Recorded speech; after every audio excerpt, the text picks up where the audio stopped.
F7, a sua TV na internet.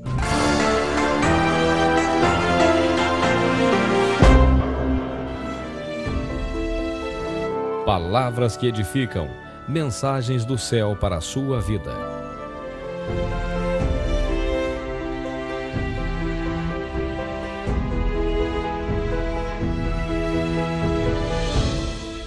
Queridos, a paz do Senhor Jesus Cristo seja com todos vocês. Estamos aqui na TV F7 com muita alegria, hoje recebendo o irmão Alvaci. Ele que é engenheiro, mas que agora já está com o boi na sombra, né? E está dedicando a sua vida a estudar a palavra de Deus, estudar a Bíblia. Ele vai dizer aqui quantas Bíblias ele já leu, quantas Bíblias ele tem conhecimento. É fantástico o conhecimento deste homem de Deus. Ele que é escritor, ele é o autor de 2 livros que tem feito grande sucesso, não só no meio evangélico, mas também fora dele, até por causa da importância do assunto, não é? O primeiro livro é A União entre o Homem e a Mulher à Luz de Deus. Esse é um livro que, mesmo você não sendo evangélico, mas que quer um casamento feliz, uma família saudável, você deve adquirir esse livro, que vai ajudar muito você e sua família. O segundo livro, Religião, a segunda maior praga da humanidade. Olha que coisa fantástica. Religião, a segunda maior praga da humanidade. Como se tem matado em nome da religião, não é? Mas a pergunta é, e qual será a primeira maior praga da humanidade? Isso aí você vai saber daqui a pouco, porque o autor do livro está conosco aqui. Ele ainda gravou 2 DVDs também com assuntos muito fortes. O primeiro, divórcio, um atalho para a morte. Pode divorciar, pode casar de novo. Como é que é essa história à luz da Bíblia? Nós vamos saber também disso aqui, não é? E um segundo, que é nada há em oculto que não venha ser revelado. Tema forte, mas nós estamos com ele aqui e esses assuntos serão esclarecidos aqui na tvf7.com. Você está no programa Palavras que Edificam e eu recebo com muita alegria o meu irmão Alvaci Campos. Nome forte, hein? Alvaci Campos. Parece nome de político, mas de política não tem nada, né? Meu querido irmão Alvaci, tudo bem? Tudo bem, graças ao Altíssimo.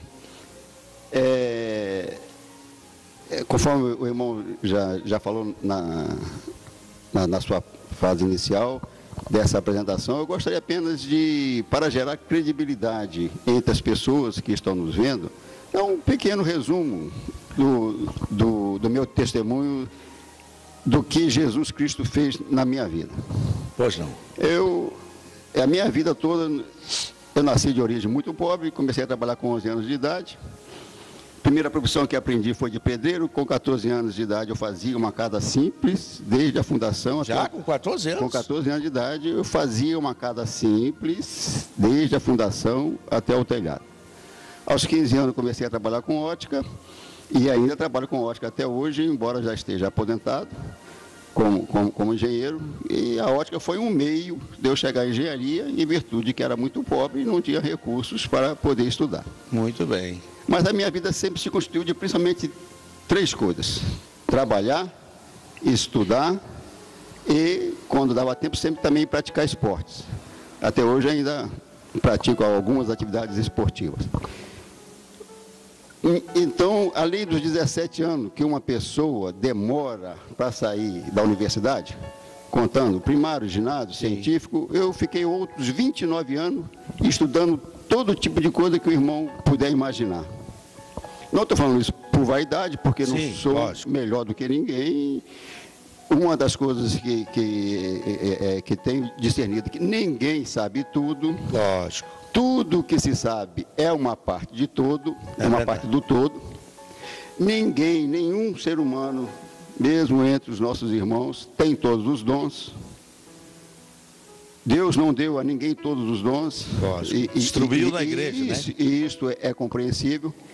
Bem, então vivia sempre estudando. Li mais de 200 grandes livros, sem falar os livros escolares. Tinha lido mais de 200 grandes livros, mais de 1000 pequenos livros.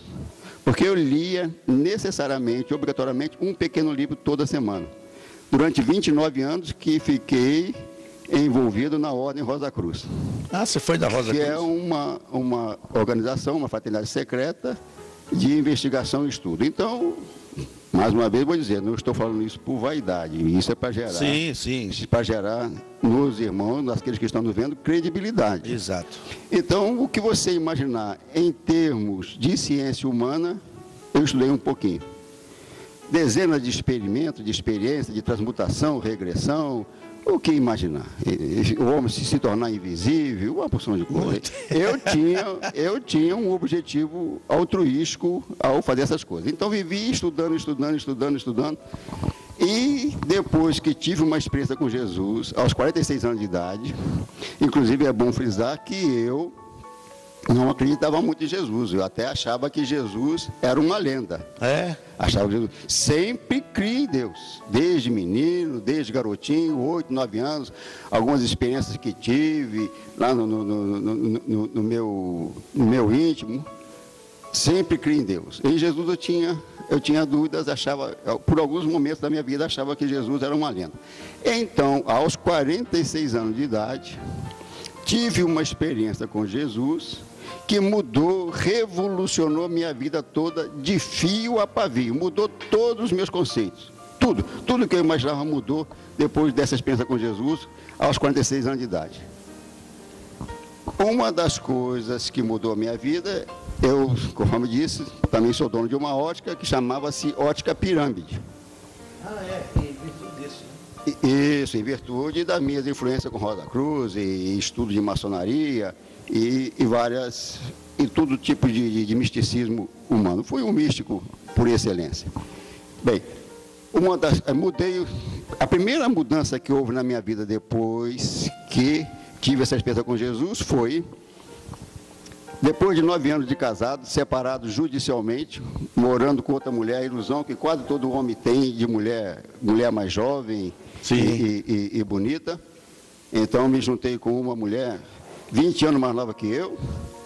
A primeira coisa ao acontecer, quando selei a nova aliança com Deus, ao fazer a boa profissão de fé, ao selar a minha aliança com Jesus, no batismo nas águas, fazer o batismo no meu batismo nas águas, menos de um mês depois que eu me batizei nas águas, aí é evidente que também teve a mão de Deus ao dirigir isso, separei daquela mulher com que vivia, e alguns meses depois fui reconciliar com a minha esposa. Quer dizer, casou-se outra vez com a mesma mulher. Isso, aí fui cancelar aquela separação judicial.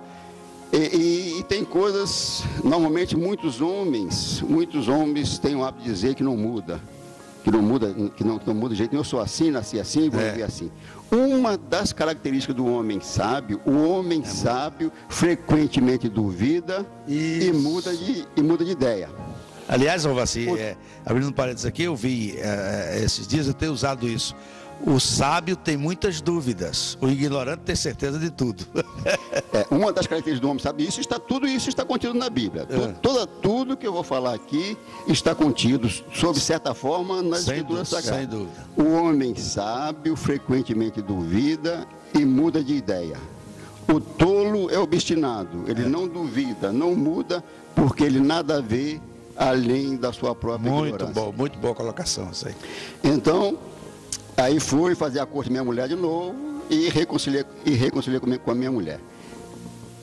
Só Jesus faria isso. Uma vez, os pais, os filhos aqui, os filhos que estão nos ouvindo, deviam prestar atenção nisso. Os pais conseguem perceber coisas que os filhos não veem. Pelo fato do conhecimento, da idade, da experiência. Então, minha mãe uma vez falou para mim: Alvaci, por que você não volta para Jô? Jô é minha mulher. Eu de pronto respondi assim. Eu fui paraquedista militar. Uma das coisas que aprendi lá é de que eu respondi na mesma hora: nem com a guarda em forma eu volto para Jô. Essa guarda em forma é uma expressão militar de dizer que eu não faço isso de jeito nenhum.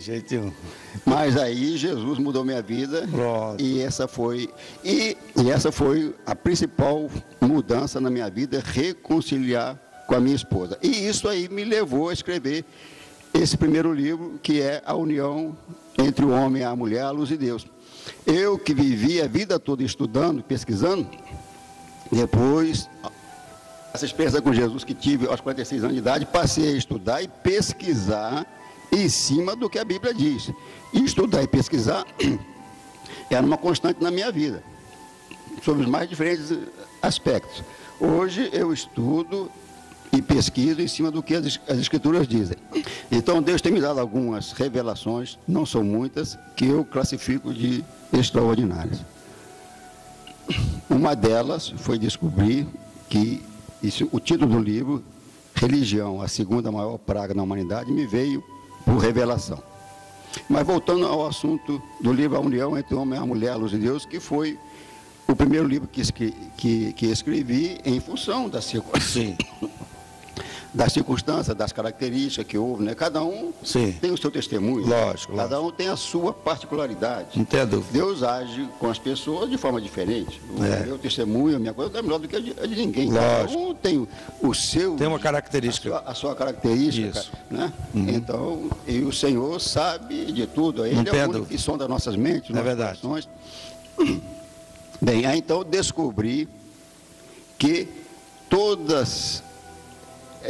que, assim, mais diretamente, as duas únicas vezes que a Bíblia fala assim, diretamente da única possibilidade de divórcio, está no livro de Mateus, capítulo 5, verso 32.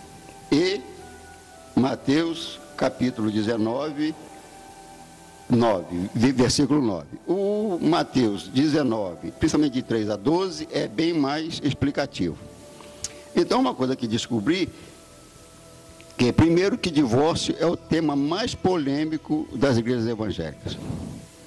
E aí, e por que isso acontece? Uma das coisas que contribui para isto ser tão polêmico no meio evangélico são as versões erradas da Bíblia nestes dois capítulos, nesses dois versículos que estou citando, Mateus 5:32 e 19:9.